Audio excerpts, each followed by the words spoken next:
트럼프 정부 덕분에 대박이 났습니다. 그의 거친 외교 정책은 수십 년간 이어져 온 강대국들의 위선을 남김없이 벗겨냈습니다. 제국인 줄 알았던 일본의 민낯은 초라했고 워싱턴의 전문가들은 혼란에 빠졌죠. 하지만 진짜 승자는 모두가 위기라 말할 때 조용히 기회를 설계하고 있었습니다. 미국의 압박을 정면으로 이용해 세계 경제의 판을 뒤엎은 나라. 그 혼돈 속에서 마침내 스스로의 격을 증명해낸 나라. 그 나라는 바로 대한민국입니다. 지금부터 그 놀라운 현장 속으로 들어가 보시죠. 미국에서 날아온 충격적인 이야기. 바로 시작합니다. 그리고 지금 어디에서 시청하고 계신지 댓글로 남겨주세요. 여러분의 이야기도 듣고 싶습니다. 그 전에 잠깐 1초 만에 누를 수 있는 좋아요 버튼을 꾹 눌러주시면 영상 제작에 큰 힘이 됩니다. 그럼 바로 사연 시작하겠습니다. 안녕하세요.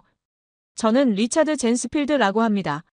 월스트리트에서 아시아 경제 분석으로 제 이름을 모르는 사람은 거의 없을 겁니다. 월스트리트가 아시아를 논할 때 그 중심에는 언제나 제가 있었고 제 이름은 곧 일본 경제의 미래를 보증하는 수표나 다름없었어요. 제가 집필한 저서 흔들리지 않는 제국은 수많은 투자자들의 경전이 되었으며 제 한마디에 천문학적인 자금이 요동쳤습니다. 그날도 저는 월스트리트 저널 본사의 중역 회의실에서 경제부장과 마주 앉아 가장 뜨거운 화두인 트럼프의 관세 전쟁에 대해 이야기하고 있었어요. 창밖으로는 뉴욕 맨해튼의 마천루가 장엄하게 펼쳐져 있었고 분위기는 더할 나위 없이 좋았습니다. 트럼프 대통령의 관세 전쟁 선포로 전 세계 금융시장이 공포에 떨고 있었지만 제게는 오히려 절호의 기회였거든요. 이런 격동의 시기야말로 진짜 전문성이 빛을 발하는 순간이니까요. 저는 눈앞의 경제부장에게 확신에 찬 목소리로 일본의 전략을 분석하기 시작했습니다.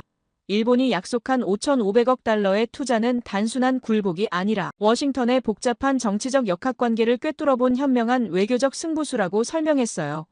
이는 미국 정치권의 핵심 인물들이 가장 중요하게 여기는 일자리 창출과 인프라 투자라는 두 마리 토끼를 동시에 잡는 전략이었습니다. 특히 트럼프 대통령이 선거 공약으로 내세웠던 미국 우선주의에 정확히 부합하는 제안이었어요. 일본은 이미 80년대 플라자 합의를 통해 미국과의 무역 마찰을 슬기롭게 해결한 경험이 있었습니다. 당시에도 일본은 엔화 절상이라는 고통을 감수하면서도 미국 시장에서의 입지를 굳건히 지켜냈죠. 이번 관세 문제 역시 마찬가지였어요. 단기적인 비용 지출을 통해 장기적인 시장 안정성을 확보하는 것, 이것이야말로 일본 특유의 장기적 안목이었습니다. 더욱이 5,500억 달러라는 투자 규모는 일본 경제 전체로 보면 감당할 만한 수준이었고, 이를 통해 얻을 수 있는 미국 시장에서의 안정성은 그 몇 배의 가치가 있었어요. 반면 한국의 상황은 절망적으로 예측했습니다. 고작 반도체 기술 하나를 믿고 세계 최강대국 미국에 맞서겠다니, 이는 계란으로 바위치기나 다름없는 무모한 도박이라고 단언했어요. 한국의 반도체 기술이 아무리 뛰어나다 해도 미국이 진정으로 원한다면 언제든지 대체 공급망을 구축할 수 있었습니다.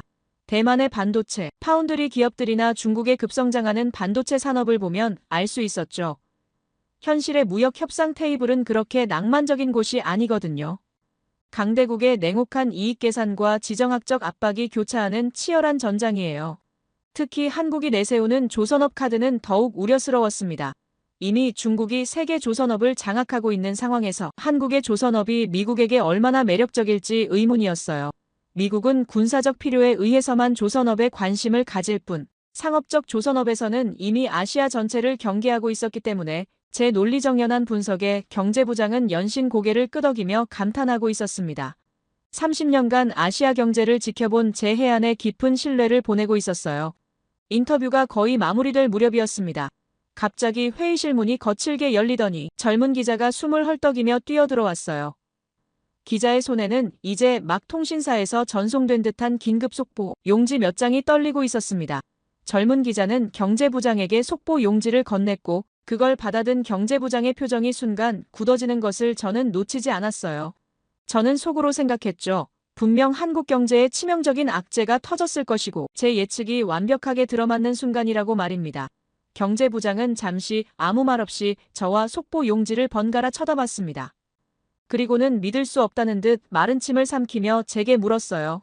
젠스필드 선생님, 방금 전까지 일본의 압도적인 협상력과 한국의 무모함을 설명해 주셨는데 이 속보는 정반대의 이야기를 하고 있다면서 혹시 이 기사가 오보는 아닐까요? 하고 조심스럽게 되물었습니다. 저는 여전히 자신만만한 표정으로 코웃음을 치며 그럴 리가 있겠냐고 어떤 내용인지 한번 보여달라고 여유롭게 말했어요. 하지만 속보 용지를 건네받아 첫 문장을 읽는 순간 제 심장이 발밑으로 곤두박질 치는 것 같았습니다. 속보, 한국, 미국의 관세 폭탄 사실상 무력화, 반도체 공급망으로 백악관의 역공이라는 제목이 제 눈을 때렸어요. 머릿속이 하얗게 변하고 손끝이 차가워졌습니다. 이건 잘못된 기사일 거야. 분명 어디선가 착오가 있었을 거야. 애써 부정하며 다음 장을 넘겼지만 거기에는 더욱 충격적인 내용이 적혀 있었어요. 일본 5,500억 달러 투자에도 불구하고 미국 인프라 건설 의무 참여, 독소 조항 포함이라는 문구가 활자들을 제 눈앞에서 춤추게 만들었습니다. 제가 지난 30년간 쌓아온 모든 명성과 신념, 그리고 아시아를 바라보던 제 시각 자체가 이 얇은 종이 몇 장에 의해 산산조각 나고 있었어요.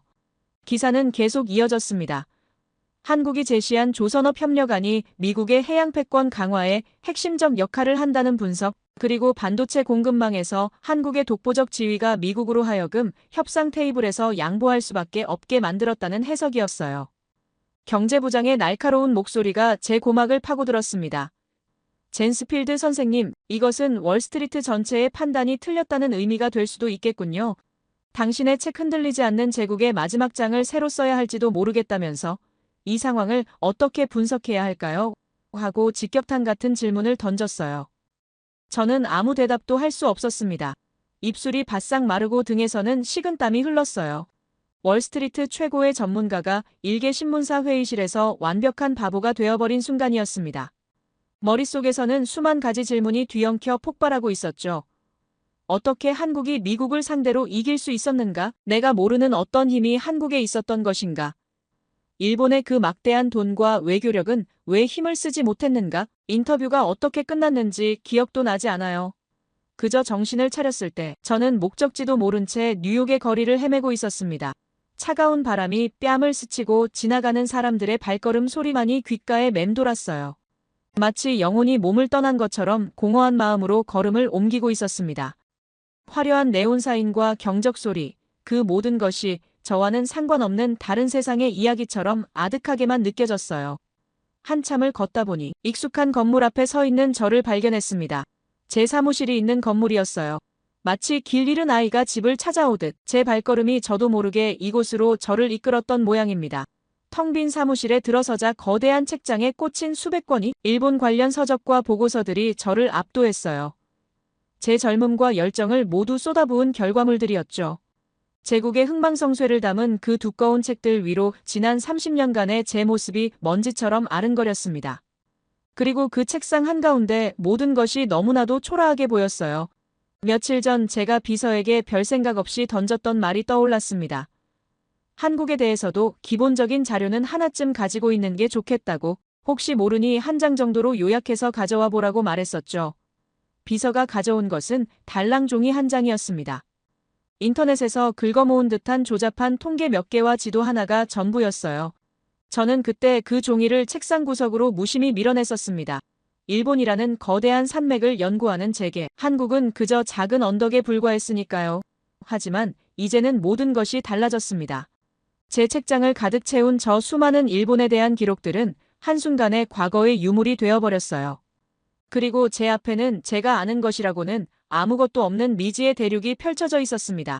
바로 저 얇고 하얀 종이 한 장이었어요. 부끄러움이 밀려왔지만 그보다 더 큰 무언가가 제 가슴속에서 끓어오르기 시작했습니다. 그것은 지적인 호기심이자 진실을 향한 갈망이었어요.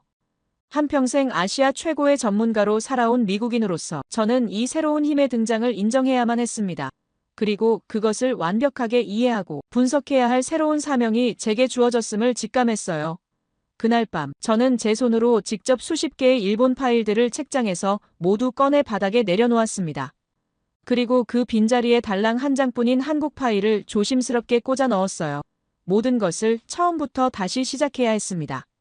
진실을 향한 제 지적인 탐구는 제가 가장 완벽하게 이해한다고 자부했던 심장부, 바로 일본 도쿄에서 시작되었습니다.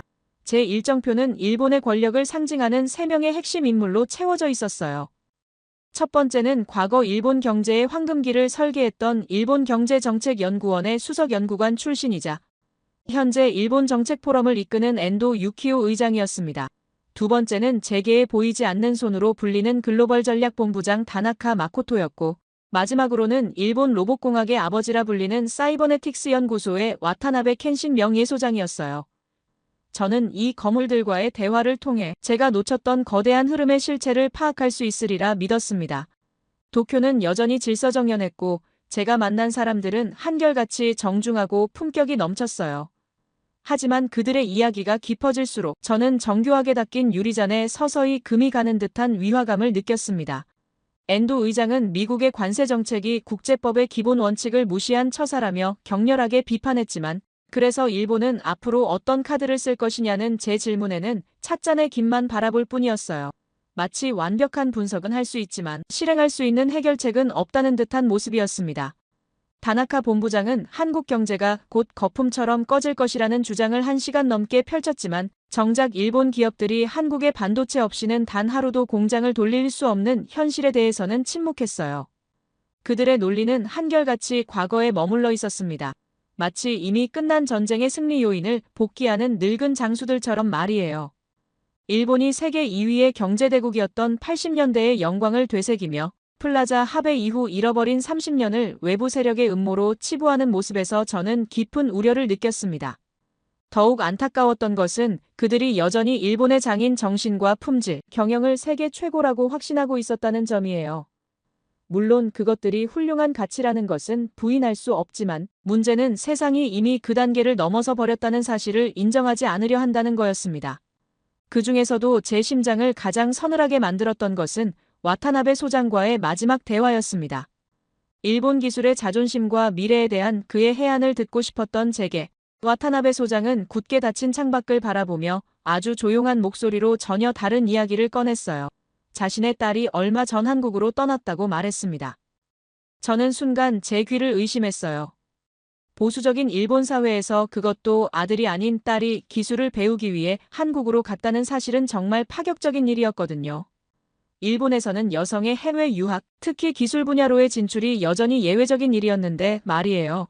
와타나베 소장은 씁쓸한 표정으로 말을 이었습니다.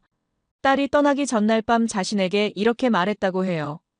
아버지의 시대는 세상을 따라잡는 것이 목표였지만 자신의 시대는 세상을 만들어가는 것이 목표라고, 그런데 지금 일본에서는 더 이상 새로운 세상을 만들 수 없다고, 그 동력은 이제 한국에만 남아있는 것 같다고 말했다는 겁니다. 특히 딸이 선택한 분야가 인공지능과 바이오 공학이었다는 사실이 더욱 충격적이었어요. 이는 전통적으로 남성 중심이었던 일본의 기술 분야에서 여성이 돌파구를 찾기 위해 해외로 나가야만 하는 현실을 보여주는 상징적 사건이었습니다. 인공지능과 바이오 공학, 그 미래를 배우기 위해 한국으로 가야만 한다고 눈물을 머금고 자신을 설득했다고 합니다. 한국의 카이스트나 서울대학교에서 진행되는 첨단기술 연구가 일본의 그 어떤 대학보다 앞서 있다는 현실을 인정할 수밖에 없었다는 거예요. 저는 그 순간 깨달았습니다. 일본은 외부의 강력한 경쟁자가 아니라 미래를 향한 동력을 상실한 채 스스로의 과거 속에 고립되어 가고 있다는 것을 말이에요. 완벽한 시스템과 장인 정신에 대한 자부심이 오히려 변화에 대한 거부감으로 작용하고 있었던 겁니다. 일본에서의 열흘은 제게 명확한 확신 대신 더 큰 의문을 안겨주었습니다. 제가 목격한 것은 분명 하나의 제국이 서서히 저물어가는 풍경이었어요. 그렇다면 그 반대편에 있는 한국의 부상은 과연 실체적인 것일까요? 아니면 그저 꺼져가는 일본의 빛 때문에 발생하는 일시적인 신기루는 아닐까 하는 의구심이 들었어요. 제 지적인 양심은 현상의 한쪽 면만 보고 섣부른 결론을 내리는 것을 허락하지 않았습니다. 학자로서의 객관성과 균형감을 유지해야 한다는 사명감이 저를 사로잡았어요. 그리하여 저의 다음 행선지는 급작스럽게 결정되었습니다. 본래 계획에는 없었던 서울 방문이었어요. 충분한 사전 조사나 면밀한 일정 계획 없이 이루어진 즉흥적인 결정이었지만, 때로는 이런 예상치 못한 관찰이 더 순수한 통찰을 가져다 주기도 하는 법입니다. 서울에 대한 제 지식은 비서가 요약해준 달랑 한 장의 용지가 전부였어요. 하지만 인천국제공항에 첫 발을 내딛는 순간부터 저는 그 종이 한 장이 얼마나 무의미한 것이었는지를 뼈저리게 실감했습니다. 모든 것이 거대하고 빠르고 또 막힘이 없었어요. 도쿄의 나리타 공항이 수십 년간 개선을 거듭해 온 아날로그 시스템의 정점이라면 이곳은 처음부터 디지털 시대를 위해 설계된 완벽한 미래의 관문 같았습니다. 특히 인상적이었던 것은 복잡하기로 악명 높은 도쿄의 지하철 시스템과는 비교도 할 수 없을 만큼 직관적이고 편리한 공항의 동선과 안내 체계였어요. 저는 아직 서울의 지하철을 타보지는 않았지만 이 정도의 시스템이라면 보지 않아도 도쿄의 그것을 아득히 뛰어넘을 것이라는 강한 직감이 들었습니다. 서울의 첫인상은 한마디로 속도와 에너지였어요. 뉴욕이나 런던보다 더 역동적이고 미래적인 활력이 도시 전체를 감싸고 있었습니다. 거리를 걸으며 느낀 것은 이 도시가 끊임없이 변화하고 있다는 생감이었어요. 건설 중인 고층 빌딩들, 최신 전광판들, 그리고 무엇보다 사람들의 빠른 걸음걸이에서 느껴지는 역동성이 일본과는 완전히 다른 차원이었습니다. 제가 다음날 반도체 연구소 방문을 결심한 것은 관세 협상에서 한국이 보여준 그 놀라운 배짱의 근원을 확인하고 싶었기 때문이에요. 단순한 호기심이 아니라 전문가로서의 의무감이었습니다. 어떻게 한국이 세계 최강대국 미국을 상대로 당당하게 맞설 수 있었는지, 그 자신감의 뿌리가 무엇인지 직접 확인해야 했고, 월스트리트에서 쌓아온 30년간의 인맥을 총동원해서 어렵게 얻어낸 방문 기회였습니다. 특히 관세 협상에서 핵심 역할을 했다는 반도체 기술의 실체를 이 눈으로 직접 봐야만 했어요. 한국의 반도체가 정말로 미국 정부로 하여금 협상 테이블에서 양보하게 만들 정도의 위력을 가지고 있는지 확인하고 싶었습니다. 방진복을 입고 들어선 거대한 공간에서 저는 마치 다른 행성에 온 듯한 기분에 사로잡혔습니다. 그곳에는 수백 명의 젊은 과학자들이 하나의 목표를 위해 거대한 기계처럼 움직이고 있었어요. 그들의 눈빛에서는 제가 일본에서 만났던 와타나베 소장에게서도 찾아볼 수 없었던 세상을 바꾸겠다는 야심과 광기에 가까운 집요함이 불타고 있었습니다. 안내를 맡은 연구소장은 뜻밖에도 제게 먼저 와타나베 소장의 안부를 물었어요. 과거 존경했던 학자였지만 일본이 스스로 만든 시스템의 완성도에 취해 있는 동안 세상은 이미 저만치 멀어져 버렸다고 안타까워했습니다. 그러고는 이내 단호한 표정으로 정면을 응시하며 말했어요. 젠스필드 선생님, 우리의 경쟁 상대 목록에 일본의 이름이 사라진 지는 이미 오래되었다고. 그들은 과거를 완성하는 데 모든 힘을 쏟았지만 우리는 미래를 창조하는 데 모든 것을 걸었기 때문이라고 했습니다. 지금 우리는 인류의 미래를 걸고 미국 그리고 대만과 마지막 전쟁을 치르고 있다고 선언했어요. 그의 목소리에는 단 1%의 의심도 망설임도 담겨있지 않은 압도적인 확신이 있었습니다. 저는 그 순간 거대한 망치로 머리를 한 대 맞은 듯한 전율을 느꼈어요. 연구소장은 계속해서 설명했습니다. 한국의 반도체 기술이 단순히 우수한 품질을 자랑하는 수준을 넘어서 이제는 전 세계 디지털 문명의 핵심 인프라가 되었다고 말이에요. 스마트폰부터 자동차, 인공지능 서버까지 현대 문명의 모든 것이 한국의 메모리 반도체 없이는 작동할 수 없다는 현실을 깨달았습니다. 이것이야말로 한국이 미국과의 관세 협상에서 당당할 수 있었던 진짜 이유였어요. 그리고 마침내 깨달았습니다. 일본은 완벽하게 정교하고 아름다운 시계를 만들어 놓고 그 태엽을 감고 톱니바퀴에 기름을 치며 영원히 돌아갈 것이라고 믿고 있었어요. 하지만 한국은 그 시계가 보여주는 시간을 따르는 대신 아예 시간을 지배할 수 있는 로켓을 만들고 있었던 겁니다.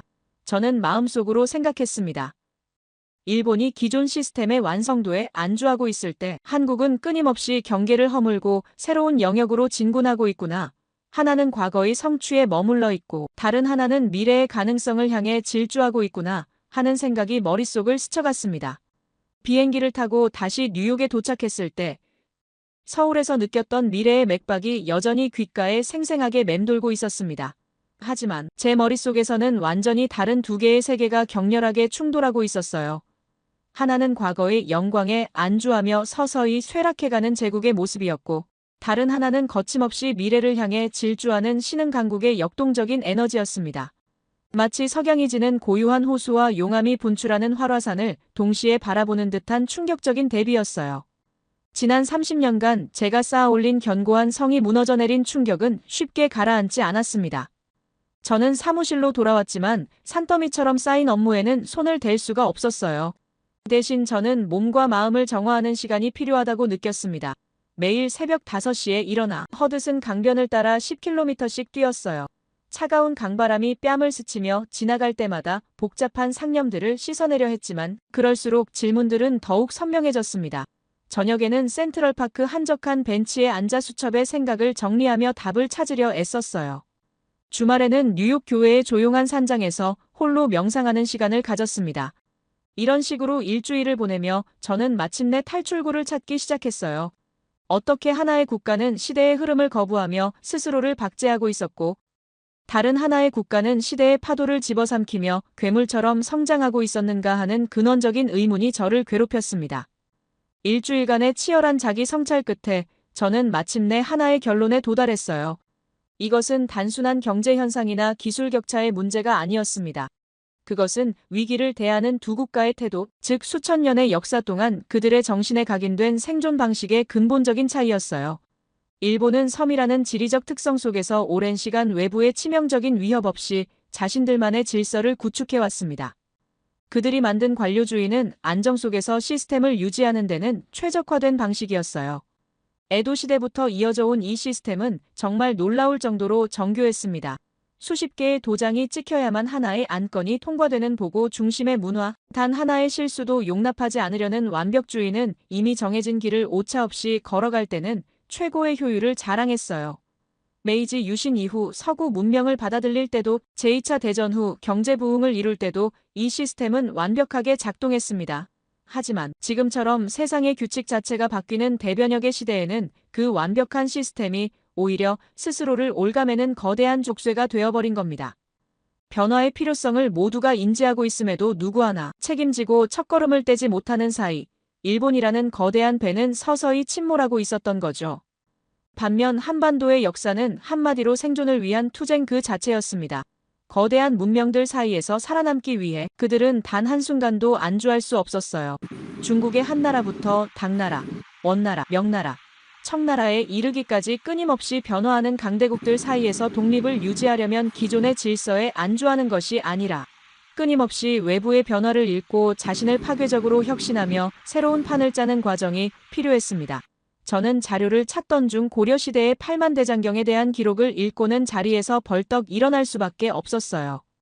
당시 인류 역사상 가장 강력한 제국이었던 몽골이 그들의 모든 것을 불태우고 짓밟았을 때 고려 사람들은 칼과 창을 드는 대신 나무판을 깎아 무려 8만 개가 넘는 경판에 한자 한자 지식과 정신을 새겨 넣었습니다.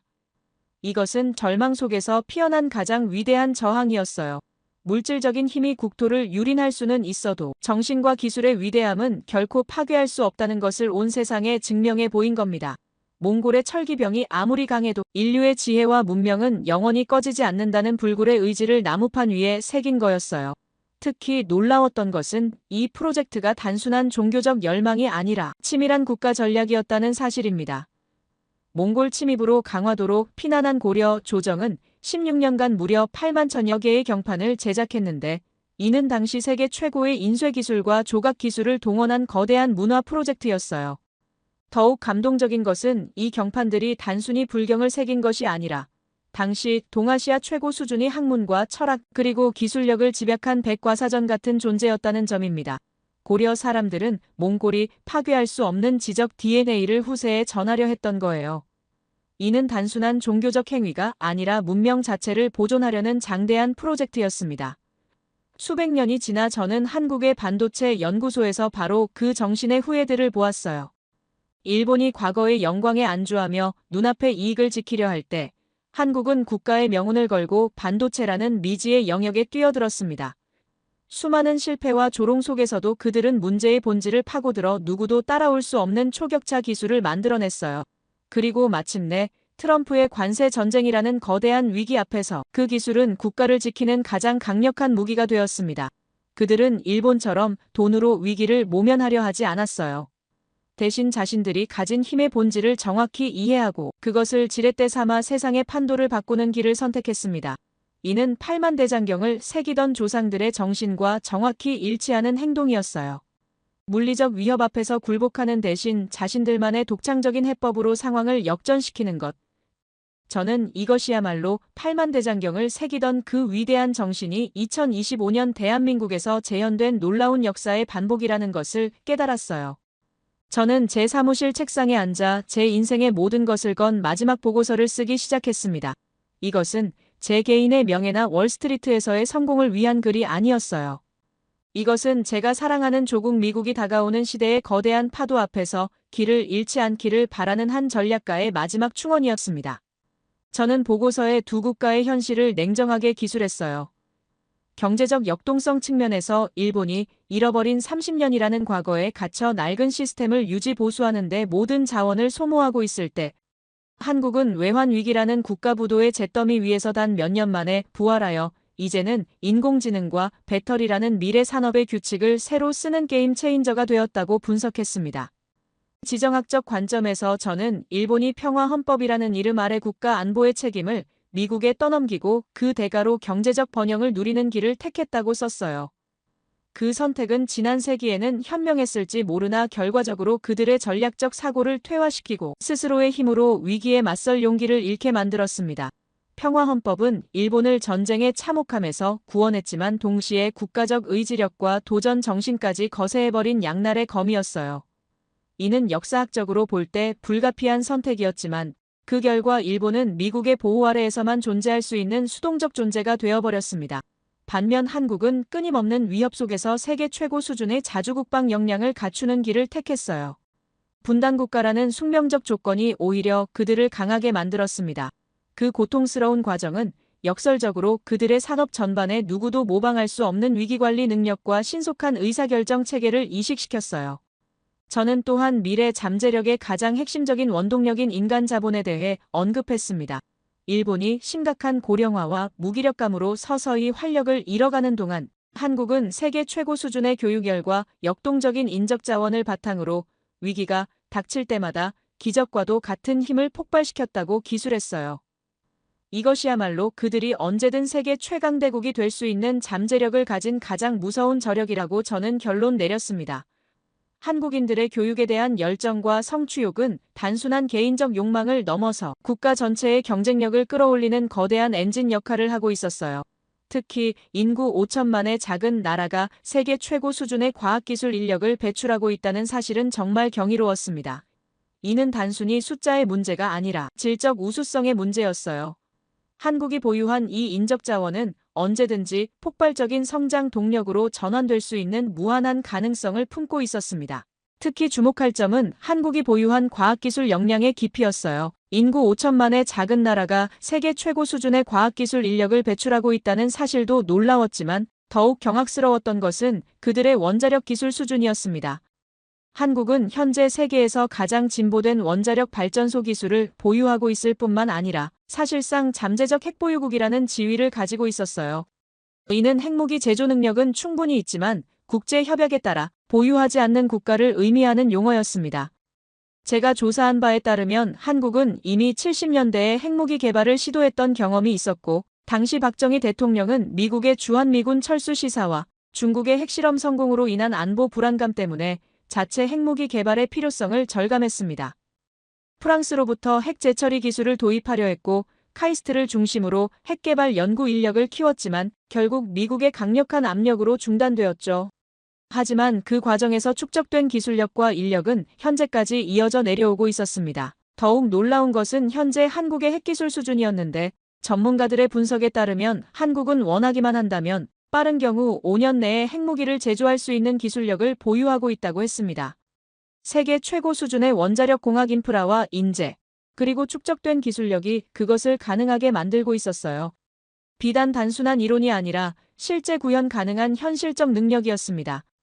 한국인들의 교육에 대한 열정과 성취욕이 만들어낸 이 과학기술 역량은 단순한 개인적 욕망을 넘어서 국가 전체의 경쟁력을 끌어올리는 거대한 엔진 역할을 하고 있었어요. 이것이야말로 한국이 보유한 진짜 무서운 카드였습니다. 경제력만으로도 충분히 강력한데 언제든지 핵보유국으로 전환할 수 있는 잠재력까지 가지고 있다니 이런 나라와 관세 전쟁을 벌인다는 것 자체가 얼마나 위험한 발상인지 깨달았어요. 한국이 보유한 이 모든 인적 자원과 기술력은 언제든지 폭발적인 성장 동력으로 전환될 수 있는 무한한 가능성을 품고 있었습니다. 저는 이 보고서가 워싱턴의 기득권층과 재팬 로비에 의해 거센 공격을 받으리라는 것을 잘 알고 있었습니다. 하지만 진실은 때로는 불편한 법이에요. 트럼프의 관세 전쟁은 그저 시작에 불과합니다. 그것은 다가올 더 큰 지각 변동의 전조현상이었어요. 저는 이 보고서를 단순히 이메일로 보내는데 그치지 않을 생각입니다. 다음 주 저는 워싱턴으로 가서 국제경제전략연구원의 비공개 회의에서 이 내용을 직접 브리핑할 계획이에요. 그리고 그것을 시작으로 아시아태평양정책위원회를 거쳐 최종적으로는 백악관의 테이블 위에서 이 문제를 논의해야만 합니다. 이것은 더 이상 아시아의 작은 두 나라에 국한된 문제가 아니에요. 힘의 균형이 무너지고 새로운 질서가 태동하는 이 거대한 전환기 앞에서 세계 전체가 함께 풀어야 할 숙제이기 때문입니다. 지난 세기가 더 많은 힘을 가진 자가 승리하는 시대였다면 다가오는 세기는 자신의 힘을 나눌 줄 아는 자가 세상을 이끌게 될 것입니다. 독점과 패권보다는 협력과 상생의 지혜가 더욱 중요한 가치로 부상할 거예요. 가장 많이 아는 것이 좋은 게 아니라 조금 알아도 그것을 나누며 함께 성장하는 것이 진짜 멀리 갈 수 있는 힘이라는 것을 한국이 보여주고 있었습니다. 한국이라는 나라가 앞으로 어디까지 뻗어나갈지, 그들의 위대한 정신이 세상을 어떻게 바꿀지 기대되면서도 한편으로는 두렵습니다. 팔만대장경에서 시작된 그 불굴의 의지가 현대의 반도체와 인공지능으로 이어져 인류 문명을 한 단계 더 높은 차원으로 끌어올릴 가능성을 생각하면 가슴이 뛰어요. 부디 이 보고서가 미국의 정책 결정자들이 올바른 선택을 하는데 작은 등불이 되기를 바라며, 그리고 언젠가 더 많은 세계인들이 제가 그랬던 것처럼 한국이라는 나라가 가진 놀라운 잠재력과 그 안에 담긴 위대한 역사의 힘을 제대로 이해하게 되기를 진심으로 바랍니다. 제 이야기를 끝까지 들어주셔서 감사합니다. 모두 안녕히 계세요. 오늘의 사연 어떻게 들으셨나요? 사실 누구나 확신을 가지고 살아가지만 어떤 순간에는 그 확신이 송두리째 흔들릴 때가 있죠. 익숙했던 것들이 낯설게 보이고 믿어왔던 기준이 무너질 때, 그제야 비로소 진짜 본질이 보이기 시작하는 것 같아요. 오늘 이야기는 그런 의미에서 단순한 경제 이야기나 기술 분석을 넘어서 어쩌면 우리가 살아가는 방식, 그리고 진짜 강함이란 무엇인지에 대해 다시 생각하게 만들어주는 것 같았습니다. 누군가에게 위기였던 순간이 다른 누군가에게는 기회의 시작이 될 수도 있다는 것, 그리고 그 기회를 살릴 수 있는 건 결국 스스로를 믿고 끊임없이 나아가는 힘 아닐까요? 이 이야기가 앞으로 어떤 변화를 만들어낼지는 아직 알 수 없습니다. 하지만 분명한 건 우리는 지금 새로운 흐름의 시작점에 서 있다는 사실입니다. 여러분의 생각은 어떠신가요? 아래 댓글에 남겨주세요. 일본에서 충격적인 일이 벌어지고 있습니다.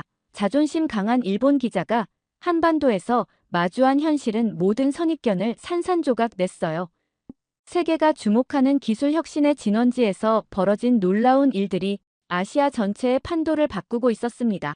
이 역사적 순간을 목격한 증언자의 고백이 전 세계를 놀라게 할 거예요. 그 놀라운 현장 속으로 들어가 보시죠. 일본에서 날아온 충격적인 이야기 지금 시작합니다. 그리고 어디에서 듣고 계신지 아래 댓글에 나눠주세요. 그 전에 잠깐 1초 만에 누를 수 있는 좋아요 버튼을 꾹 눌러주시면 영상 제작에 큰 힘이 됩니다. 그럼 바로 사연 시작하겠습니다. 안녕하세요. 저는 사토 유미코라고 합니다. 일본 NHK 방송국에서 경제 분야를 담당하는 기자로 일한 지 벌써 7년째가 되었네요. 어린 시절부터 아버지께서 반도체 기술자로 일하시면서 항상 일본 기술은 세계 최고라는 말씀을 해주셨습니다. 저 역시 우리나라가 기술 강국이라는 자부심을 갖고 살아왔어요. 그런데 2025년 어느 날 아침, 편집국의 모든 기자들이 긴급하게 소집되었습니다. 부장님이 심각한 표정으로 들어오시더니 책상 위에 두툼한 자료를 펼쳐놓으셨어요. 그 순간 회의실 분위기가 한순간에 무거워졌습니다.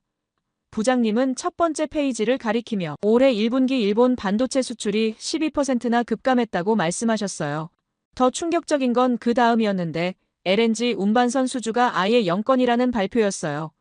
한때는 우리가 세계 조선업을 이끌었지만 이제는 완전히 뒤처져 버린 상황이었습니다. 저는 그 자리에서 가슴이 답답해지는 걸 느꼈어요. 이런 일이 실제로 벌어질 수 있다는 게 믿어지지 않았습니다. 회의가 끝난 후 복도에서 후배 기자 몇 명이 모여서 이야기하는 소리가 들렸는데요. 요즘은 회의만 하면 다 한국 얘기뿐이었는데 삼성전자가 어떻고 현대중공업이 어떻다는 식으로 계속 나온다고 했습니다. 저는 그 말을 듣고 속으로 화가 났어요. 아직 우리가 기술대국 아니냐고 반박하고 싶었지만 입에서 말이 나오지 않았습니다. 그날 저녁 집에 돌아와서도 계속 그 생각뿐이었어요. 텔레비전을 켜니 또 한국 관련 뉴스가 나오고 있었고 삼성 반도체 공장의 최신 생산 라인을 보여주는 화면이었어요. 반면 도쿄에서는 또 지진 대비 훈련 소식만 반복해서 나오고 있었습니다. 저는 그때 처음으로 정말 무서운 생각이 들었어요.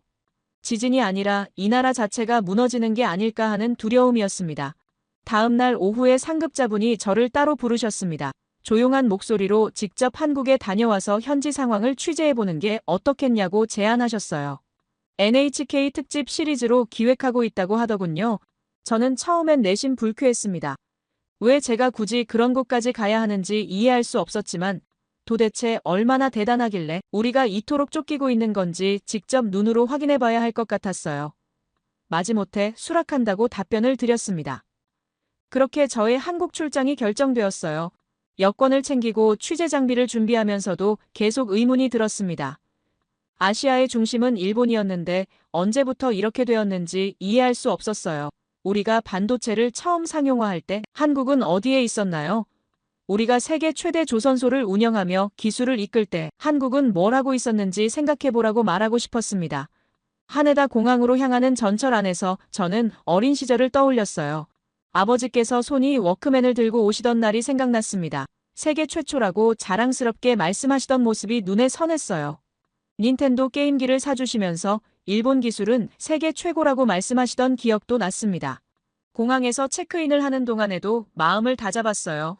승무원분들이 정말 친절하고 스마트하게 안내해 주시는 모습이 고마웠지만 어딘가 모르게 불편한 기분이 들었습니다. 한국으로 가는 승객들이 생각보다 많다는 걸 보고 왠지 모를 긴장감이 들었어요. 비행기에서 창밖을 바라보며 저는 다시 한번 다짐했습니다. 이번 취재를 통해 일본의 진정한 실력을 보여주겠다고 말이에요. 한국이 아무리 발전했다고 해도 우리를 따라잡기에는 아직 멀었을 거라고 생각했습니다. 얼마 지나지 않아 기내 안내방송이 나왔어요. 곧 인천국제공항에 도착한다는 내용이었습니다. 생각보다 가까운 거리라는 게 새삼 신기했어요. 저는 가방을 정리하면서 마음을 단단히 먹었습니다. 객관적이고 냉정한 시각으로 모든 걸 살펴보겠다고 다짐했어요. 그런데 비행기에서 내려 공항 안으로 들어서는 순간 저는 완전히 당황하고 말았습니다. 자동 출입국 게이트가 매끄럽게 작동하는 모습을 보고 깜짝 놀랐어요. 얼굴 인식 시스템이 순식간에 제 정보를 확인하는 속도가 상상을 초월했습니다. 더 놀라운 건 공항 전체의 시스템이었어요. 수화물 찾는 곳에서 실시간으로 짐의 위치를 알려주는 디스플레이를 봤습니다. 제가 탄 비행기 번호를 입력하니 몇 분 후에 나온다고 정확히 표시되었어요. 도쿄 공항에서도 본 적 없는 시스템이었습니다. 나는 분명 한국에 도착했는데 눈앞에 펼쳐진 건 미래였어요. 정보와 사람과 기계와 소리, 그 모든 것이 자연스럽게 흘러가는 걸 보면서 이상한 기분이 들었습니다. 지금 우리가 뒤처졌다면 시작은 여기였구나 하는 생각이 머릿속을 스쳤어요. 공항에서 서울 시내로 향하는 지하철에 몸을 맡기면서 저는 계속해서 주변을 살펴봤습니다. 지하철 안내 시스템이 정말 직관적이었어요. 노선도를 보는데 색깔별로 구분이 명확하고 환승 안내도 한눈에 들어왔어요. 문득 도쿄 지하철 노선도가 떠올랐습니다. 그때까지 저는 도쿄 지하철이 복잡하지만 그게 당연한 거라고 생각했어요. 역사가 오래되어서 그런 거라고 합리화했었습니다. 하지만 한국 지하철을 직접 타보니 복잡한 게 꼭 필요한 건 아니라는 걸 알게 되었어요. 승객 입장에서 생각해서 만든 시스템과 그렇지 않은 시스템의 차이가 확실히 느껴졌습니다. 몇 분 후에 도착한다는 표시가 실제로 그 시간에 맞춰 들어맞았어요. 승객들도 질서정연하게 타고 내리는 모습이 인상적이었습니다. 도쿄에서는 러시아워에 영무원이 밀어 넣어야 하는 상황이 자주 있는데 여기서는 그런 모습을 볼 수 없었어요. 호텔에 도착해서 체크인을 하는데 또 놀랐습니다. 키오스크에서 자동으로 처리가 되면서 얼굴 인식으로 신분 확인까지 하고 방키까지 바로 나왔어요. 직원분이 친절하게 안내해 주시면서 호텔 내 모든 시설을 스마트폰으로 이용할 수 있다고 설명해 주셨습니다. 방에 들어가서 짐을 정리하면서 저는 조금 당황스러웠어요. 지금까지 본 것들이 예상과 너무 달랐기 때문입니다. 한국이 이 정도로 체계적일 거라고는 생각하지 못했어요. 하지만 아직 진짜 기술력을 본 건 아니니까 성급하게 판단하면 안 된다고 스스로를 달랬습니다. 다음 날 아침 일찍 삼성 반도체 공장으로 향했는데요. 사전에 약속을 잡아둔 터라 입구에서 담당자분이 기다리고 계셨어요. 공장 건물 자체가 웅장하고 최신식으로 지어진 모습이었습니다. 입구부터 보안 시스템이 정말 철저했는데 예상과 다르게 보안 절차가 상상 이상으로 까다로웠어요. 신분증 확인부터 시작해서 지문 인식, 출입 허가서 발급까지 여러 단계를 거쳐야 했습니다. 휴대폰이나 카메라 같은 전자기기는 모두 보관함에 맡겨야 했고 정해진 루트로만 이동할 수 있다는 안내도 받았습니다. 담당자분이 회의실로 안내해 주셨는데 벽면에 대형 모니터가 설치되어 있었으며 각종 자료들이 정리되어 있었어요. 견학을 위해 특별한 복장으로 갈아입어야 하면서 방진복이라고 부르는 하얀 옷을 입고 머리까지 완전히 가렸어요. 신발도 특수 제작된 걸로 갈아 신었습니다. 클린룸에 들어서는 순간 저는 말문이 막혔는데 천장부터 바닥까지 모든 게 완벽하게 정리되어 있었어요. 공기까지 특별하게 관리되고 있다는 걸 느낄 수 있었습니다. 작업하는 사람들의 움직임도 매우 체계적이더군요. 담당 연구원분이 공정 과정을 하나씩 설명해 주셨습니다. 웨이퍼를 가공하는 장비들이 자동으로 움직이는 모습을 보여주시면서 저는 궁금한 점들을 질문하기 시작했어요. 이 기술이 어디서 온 건지, 언제부터 이런 수준까지 올라온 건지 물어봤습니다. 그런데 연구원분이 설명해 주시는 내용을 들으면서 점점 놀라게 되었어요. 이 공정은 일본에서 볼 수 없는 방식이라고 하시더군요. 특히 나노미터 단위의 정밀 가공 부분에서는 완전히 다른 접근법을 사용한다고 했습니다. 저는 당황해서 이 기술이 어디서 개발된 건지 다시 물어봤어요. 연구원분은 정중하게 한국에서 독자적으로 개발한 기술이라고 답변해 주셨습니다. 외국 기술을 가져온 게 아니라 처음부터 새로 만든 거라고 하시더군요. 그 순간 저는 머릿속이 하얘졌습니다. 지금까지 제가 알고 있던 상식과 완전히 다른 이야기였어요. 한국이 이런 수준의 독자 기술을 가지고 있다는 걸 상상도 못했습니다. 일본에서도 이런 공정은 본 적이 없었거든요. 삼성 반도체 공장에서의 충격이 가시기도 전에 저는 다음 취재지로 울산을 선택했습니다. 한국의 조선업을 제대로 보려면 울산이 최적의 장소라는 조언을 받았어요. 통영에도 조선소가 있지만 울산은 한국 조선업의 심장부라고 할 수 있는 곳이었습니다. 특히 현대중공업은 울산을 한반도 최대 공업도시로 성장시킨 주역이라고 했어요. 울산의 랜드마크나 다름없는 곳이라는 설명을 들었습니다. 한국 고속철도를 타고 울산으로 가는 길에도 계속 어제 본 광경들이 머릿속에서 맴돌았습니다. 정말 일본에서는 볼 수 없는 기술들이었어요. 창밖으로 보이는 풍경을 바라보면서도 마음이 복잡했습니다. 울산역에 도착해서 택시로 현대중공업 조선소로 향했어요. 멀리서부터 거대한 크레인들이 보이더군요. 바다 쪽으로 펼쳐진 조선소의 규모가 정말 엄청났습니다. 도쿄만에서 본 조선소들과는 비교가 안 될 정도로 컸어요. 택시 기사분이 자랑스럽게 세계에서 가장 큰 배들을 여기서 만든다고 말씀하시더군요. 조선소 입구에서 담당자분을 만났습니다. 안전모와 안전복을 착용하고 현장으로 들어갔어요. 용접 소리와 기계 돌아가는 소리가 쿵웅거리는 가운데 LNG 운반선 제작 현장으로 안내받았습니다. 담당자분이 설명해 주시길 현대중공업은 최근까지 대우조선해양 인수를 추진했지만 유럽연합에서 독점 우려로 불어되었다고 하더군요. 그럼에도 불구하고 현재 세계 조선업에서 차지하는 위상은 독보적이라고 자신있게 말씀하셨어요. 배의 크기에 먼저 놀랐습니다. 축구장 몇 개를 합친 것보다도 더 큰 규모였어요. 그런데 더 놀라운 건 그 거대한 배를 만드는 과정이 완전히 체계화되어 있다는 점이었습니다. 각 구역마다 정확한 역할 분담이 이루어져 있었어요. 저는 처음에 이 정도는 일본도 할 수 있을 거라고 생각했습니다. 하지만 현장 소장님이 배 내부로 안내해 주시면서 설명을 들으니 생각이 달라졌어요. 특히 LNG를 저장하는 탱크 부분의 용접 기술이 정말 놀라웠습니다. 소장님은 이 용접 정밀도가 얼마나 중요한지 자세히 설명해 주셨어요. 영하 160도의 초저온에서도 견딜 수 있어야 한다고 하시더군요. 조금이라도 틈이 생기면 큰 사고로 이어질 수 있다고 했습니다. 그래서 완벽한 기술이 필요하다고 강조하셨어요.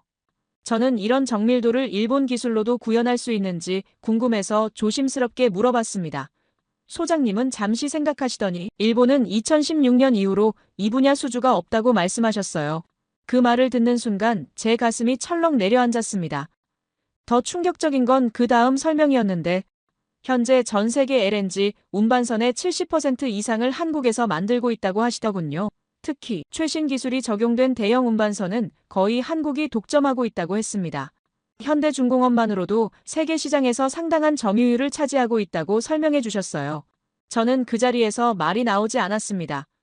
한때 일본이 세계 조선업을 이끌었던 시절을 생각하면 믿기 어려운 현실이었어요. 언제부터 이렇게 뒤바뀐 건지 도무지 이해할 수 없었습니다.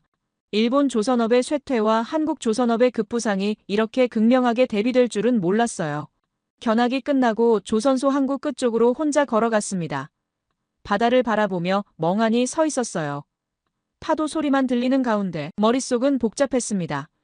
지금까지 제가 믿어왔던 것들이 하나씩 무너지는 기분이었어요.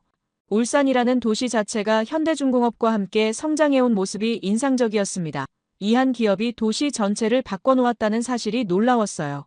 일본에도 그런 기업들이 있었지만 지금은 예전 같지 않다는 생각이 들었습니다. 취재용 카메라를 끄고 조용히 앉아 있었어요. 처음으로 정말 솔직한 마음이 들었습니다. 이런 내용을 기사로 쓴다면 저는 처음으로 진실을 말하게 될 것 같았어요. 지금까지 일본 언론에서 다루지 않았던 현실을 보여주게 될 거라는 생각이 들었습니다. 해가 지면서 조선소의 불빛들이 하나둘 켜지기 시작했어요. 여전히 일하고 있는 사람들의 모습이 보였습니다. 밤늦게까지 배를 만들고 있는 작업자들을 보면서 이상한 감정이 들었어요. 이 사람들이 만드는 배가 전 세계 바다를 누비고 있다는 게 실감이 났습니다. 그렇게 조선소에서의 일정을 마무리한 다음 이튿날 서울로 돌아와서 서울대학교로 향했습니다. 반도체 연구 캠퍼스를 견학하기로 약속이 되어 있었어요. 택시를 타고 가면서도 어제 울산에서 본 광경들이 계속 떠올랐습니다. 과연 대학에서는 어떤 모습을 보게 될지 궁금했어요. 캠퍼스에 도착해서 연구관 건물로 들어갔는데 로비부터 최신식 장비들이 전시되어 있더군요. 학생들이 만든 작품들도 함께 놓여 있었어요. 담당 교수님이 직접 나와서 안내해 주셨습니다.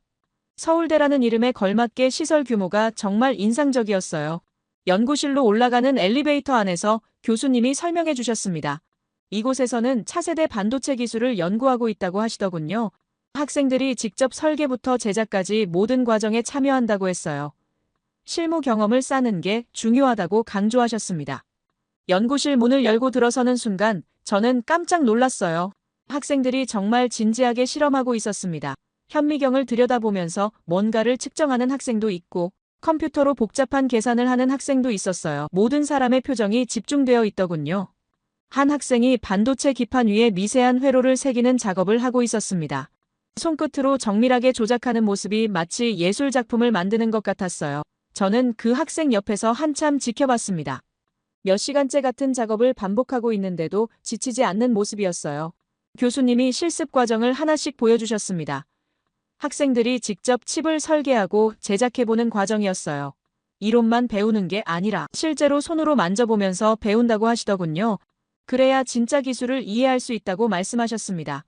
저는 문득 도쿄대학교 연구실이 떠올랐어요. 거기서도 비슷한 실험들을 하고 있었지만 뭔가 다른 느낌이었습니다. 일본 학생들은 정해진 과제를 수행하는 느낌이었다면 여기 학생들은 스스로 목표를 정하고 달려가는 모습이었어요. 그 차이가 선명하게 보였습니다. 저는 한 학생에게 다가가서 질문을 해봤어요. 이런 어려운 작업을 왜 그렇게까지 열심히 하는지 궁금했습니다. 하루 종일 이런 실험만 하는 게 힘들지 않은지도 물어봤어요. 그 학생이 잠시 손을 멈추고 저를 바라봤습니다. 눈빛이 정말 진지하더군요. 한국 기술이 다른 나라와 비교되지 않기 위해서라고 대답했어요. 우리는 진심으로 이 일을 한다고 말하더군요. 그 말을 들으면서 저는 가슴이 뭉클해졌습니다. 다른 학생들과도 이야기를 나눠봤는데 모두 비슷한 생각을 가지고 있었습니다. 한국 기술을 세계 최고 수준으로 만들고 싶다는 열망이 느껴졌고 누가 시켜서 하는 게 아니라 스스로 원해서 하는 일이라고 했습니다. 그때 저는 묘한 공허함을 느꼈어요. 일본에서는 언제부터인가 이런 열정을 보기 어려워졌다는 생각이 들었습니다. 우리도 한때는 이렇게 간절했던 시절이 있었는데 지금은 어디로 갔을까 하는 생각에 마음이 허전해졌어요. 실험실 한쪽에서는 학생들이 토론하고 있었어요. 새로운 아이디어에 대해 서로 의견을 나누는 모습이었습니다. 때로는 격렬하게 논쟁하기도 하고 때로는 함께 웃기도 하더군요. 그 모습을 보면서 저는 더욱 복잡한 감정에 빠졌고, 일본에서도 이런 연구실들을 많이 봤지만 확실히 다른 느낌이었습니다. 여기 학생들에게서는 간절함이 느껴졌어요. 꼭 해내고야 말겠다는 의지가 눈빛에서 보였습니다. 그냥 과제를 해결하는 게 아니라 미래를 만들어가고 있다는 생각이 들었어요. 저는 속으로 일본 학생들과 비교하지 않을 수 없었습니다. 물론 일본에도 열정적인 학생들이 있지만 전체적인 분위기가 달랐어요. 여기서는 절박함과 간절함이 공기 중에 떠다니는 것 같았습니다. 그게 바로 성장하는 나라와 정체된 나라의 차이일까 하는 생각이 들었어요. 교수님이 마지막으로 최신 연구 성과를 보여주셨는데요. 학생들이 개발한 새로운 공정 기술이었어요. 기존보다 효율성을 크게 높인 방식이라고 하시면서 이미 기업에서도 관심을 보이고 있다고 말씀하셨습니다. 그 순간 저는 무언가 깨달았어요. 기술이라는 건 단순히 숫자나 데이터가 아니라는 걸 알게 되었습니다. 사람의 정신과 열정이 들어가야 진짜 기술이 되는 거라는 생각이 들었어요. 여기 학생들에게서 바로 그런 정신을 본 것 같았습니다. 일본은 언제부터인가 이런 정신을 잃어버린 게 아닐까 하는 생각이 들었어요. 기술적 완성도나 품질 관리는 여전히 뛰어나지만 새로운 것을 향한 갈망이 예전 같지 않다는 느낌이었습니다. 그래서 더욱 공허한 기분이 들었어요. 연구실을 나오면서 저는 취재 노트를 천천히 덮었습니다. 기자 생활을 시작한 이후 처음으로 메모를 멈춘 순간이었어요. 더 이상 질문할 게 없다는 생각이 들었습니다. 이미 충분히 많은 걸 보고 느꼈기 때문이었어요. 호텔로 돌아가는 길에 저는 지난 며칠간의 경험을 정리해봤습니다.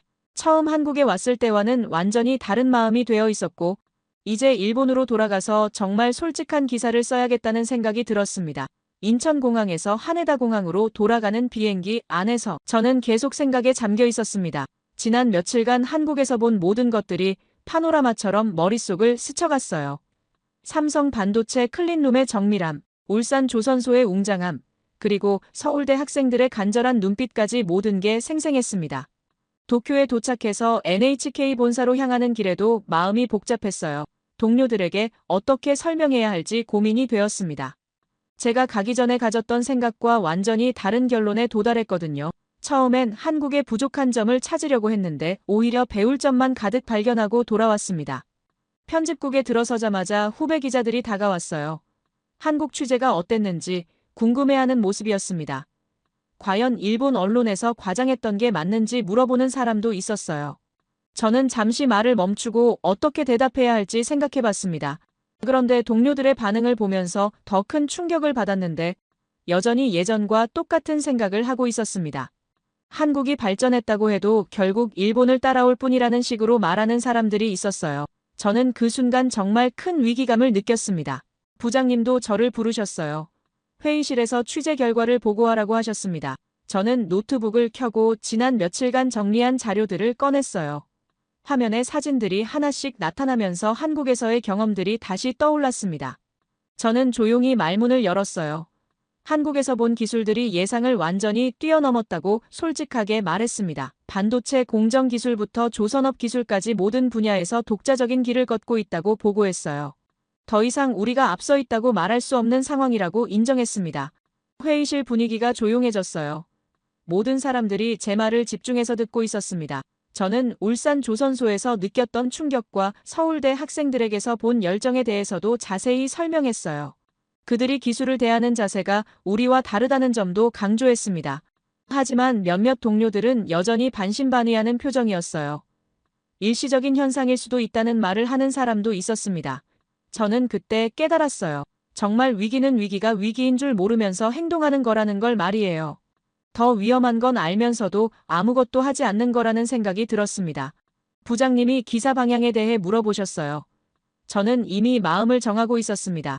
있는 그대로의 현실을 보도하겠다고 답변했어요. 일본 독자들이 알아야 할 진실이라고 생각한다고 말씀드렸고, 그날 밤 늦게까지 기사를 썼습니다. 제목부터 고민이 많았어요. 결국 한국이 조용히 세계를 선도하고 있다는 내용으로 정했습니다. 과장하지도 축소하지도 않고 제가 직접 본 그대로를 담으려고 노력했어요. 기사에는 삼성연구원이 설명해준 독자 기술 개발 과정을 자세히 적었습니다. 현대중공업 소장님이 말씀해주신 LNG 운반선 기술의 우수성도 빠뜨리지 않았어요. 특히 서울대 학생이 말했던 우리는 진심이라는 표현이 계속 머릿속에 맴돌았습니다. 며칠 후 기사가 발행되었어요. 동료들의 반응이 다양했습니다. 어떤 사람은 너무 솔직하게 쓴 것 아니냐고 걱정하기도 했어요. 하지만 대부분은 현실을 직시해야 한다는데 동의했습니다. 독자들의 반응도 생각보다 좋았어요. 하지만 시간이 지나면서 더 안타까운 일들을 보게 되었는데 여전히 많은 사람들이 예전 방식대로 일하고 있었어요. 변화의 필요성을 인정하면서도 실제로는 아무것도 바꾸지 않는 모습을 보면서 답답했습니다. 이게 바로 진짜 위험한 상황이라는 생각이 들었어요. 기사를 쓰고 나서 저는 개인적으로 많은 생각을 했습니다. 지금까지 일본 기술에 대한 자부심만 가지고 살아왔는데 이제는 겸손해져야 할 때라는 걸 깨달았어요. 다른 나라에서 배울 점이 있다면 인정하고 받아들여야 한다고 생각했습니다. 한국에서 만난 사람들의 모습이 자꾸 떠올랐어요. 삼성연구원의 자신감 있는 설명, 조선소 소장님의 자랑스러운 표정, 그리고 대학생들의 열정적인 눈빛까지 모든 게 진짜였습니다. 연기하거나 과장한 게 아니라 정말 그들이 느끼는 감정이었어요. 저는 그때 깨달았습니다. 기술이라는 건 단순히 기계나 공정만을 의미하는 게 아니라는 걸 말이에요. 사람들의 마음과 정신이 들어가야 진정한 기술이 완성되는 거라는 걸 배웠습니다. 한국 사람들에게서 바로 그런 정신을 본 것 같았어요. 몇 달이 지난 지금도 저는 그때의 경험을 잊을 수 없습니다. 한국에서 본 미래의 모습들이 계속 기억에 남아 있어요. 나는 한국 사람들이 기술을 만드는 게 아니라 미래를 만들고 있다는 걸 직접 목격했습니다. 이제는 우리가 배워야 할 때라고 생각해요. 자존심을 버리고 겸손하게 다른 나라의 장점을 인정하는 것부터 시작해야 합니다. 그래야 일본도 다시 발전할 수 있을 거라고 믿어요. 한국에서의 경험은 제 인생에서 가장 소중한 배움이었습니다. 끝까지 제 이야기를 들어주셔서 감사합니다. 모두 안녕히 계세요. 오늘의 사연 어떻게 들으셨나요? 한 기자의 취재 과정을 통해 보여준 이야기지만 사실 이건 단순히 기술력의 비교를 넘어서는 더 깊은 의미가 있는 것 같아요. 자존심과 현실 사이에서 고민하는 모습, 그리고 결국 진실을 받아들이는 용기까지 보여주는 이야기였습니다. 특히 인상적이었던 건 현장에서 만난 사람들의 진심이었어요. 기술을 대하는 태도나 미래를 향한 열정 같은 것들이 정말 와닿았습니다. 아마 많은 분들이 공감하셨을 거라고 생각해요. 무엇보다 이런 변화의 시대에 우리는 어떤 자세로 살아가야 할지 생각해보게 되는 이야기였어요. 과거에 안주하지 않고 계속 배우려는 마음가짐이 얼마나 중요한지 새삼 느끼게 됩니다. 물론 이 이야기가 모든 것을 말해주는 건 아니에요. 각자가 처한 상황이나 관점에 따라 다르게 받아들일 수도 있을 거고요. 하지만 적어도 한 가지는 분명한 것 같아요. 변화하는 세상에서 열린 마음으로 현실을 바라보는 것의 중요성 말이에요. 앞으로 이런 변화들이 어떤 방향으로 흘러갈지, 그리고 우리는 어떻게 대응해 나가야 할지 정말 궁금합니다. 여러분의 생각을 아래 댓글에 남겨주세요. 그리고 감동적인 사연을 주변 사람들과 공유하고 함께 이야기 나눠보세요.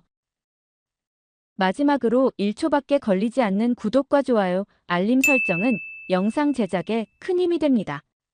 지금까지 감동을 담아 여러분께 진심을 전하는 감동담기였습니다. 오늘 하루도 행복한 하루 보내세요.